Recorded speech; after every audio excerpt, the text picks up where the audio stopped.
NASA SNIFS, sounding rocket launch to study Sun's chromosphere. Imagine a rocket, not towering like those you see at major spaceports, but a smaller, more agile one, preparing for a swift journey into space from an unexpected location in New Mexico. This isn't just any rocket.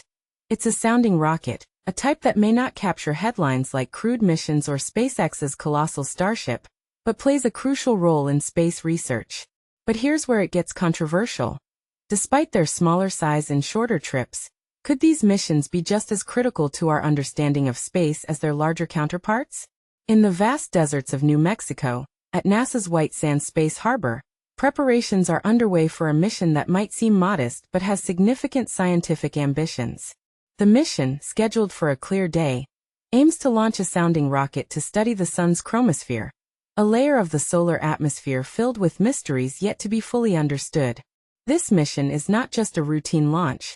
It's a rapid 15-minute journey that will provide valuable data about how energy moves in this layer, potentially leading to breakthroughs in our understanding of solar phenomena.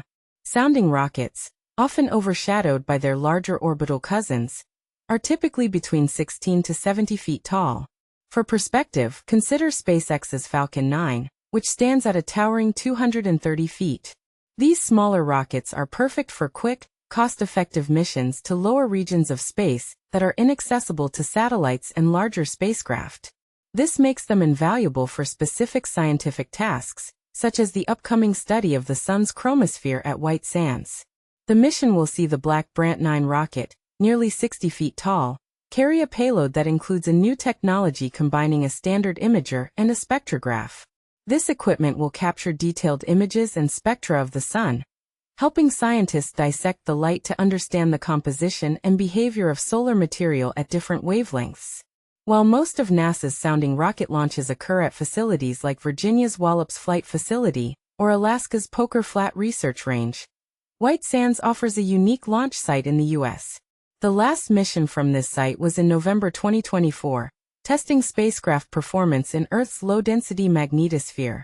The choice of White Sands for this mission underscores its strategic importance, despite being less frequently used than other sites.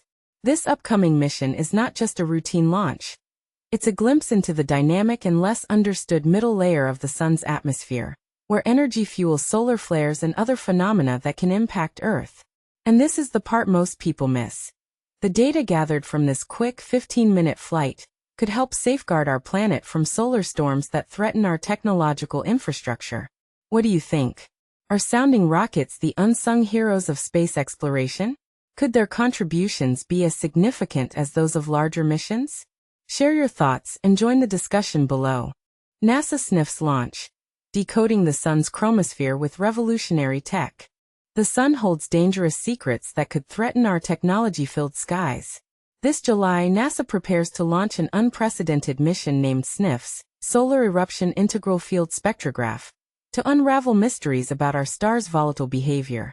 But here's where it gets controversial. Despite decades of solar research, we're still largely in the dark about the critical atmospheric layer fueling massive solar explosions. Ready for a game-changing perspective? Scheduled for launch on July 18 from White Sands Missile Range in New Mexico, SNIFS will journey aboard a Black Brant IX sounding rocket.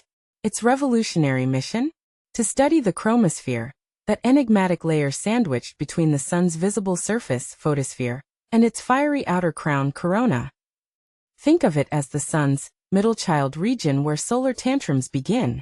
While other atmospheric layers have been extensively mapped, the chromosphere remains bafflingly complex.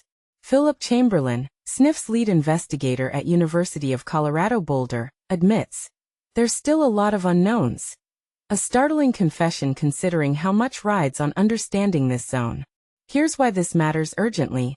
The chromosphere directly feeds the corona, where deadly solar flares and coronal mass ejections originate. These aren't just pretty light shows. They're apocalyptic space weather events capable of frying satellites, endangering astronauts, and collapsing power grids. SNIFS will trace how energy simmers through the chromosphere before detonating into these catastrophic eruptions. As Vicky Hurd, a key developer on the mission, warns, to make sure Earth is safe from space weather, we really would like to be able to model things. Yet here's the twist. Can a 15-minute mission truly deliver the predictive power we desperately need? SNIFS breaks new ground as astronomy's first solar ultraviolet integral field spectrograph. A mouthful, meaning it merges two superpowers in one instrument.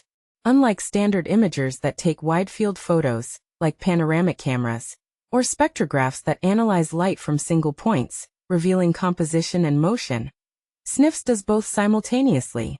Chamberlain captures the breakthrough perfectly. It's the best of both worlds.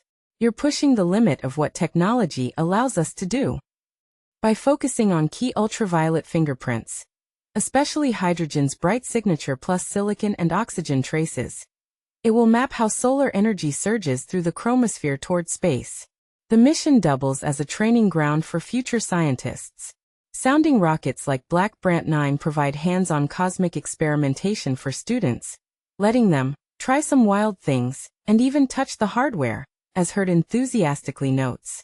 Chamberlain emphasizes this priceless development angle.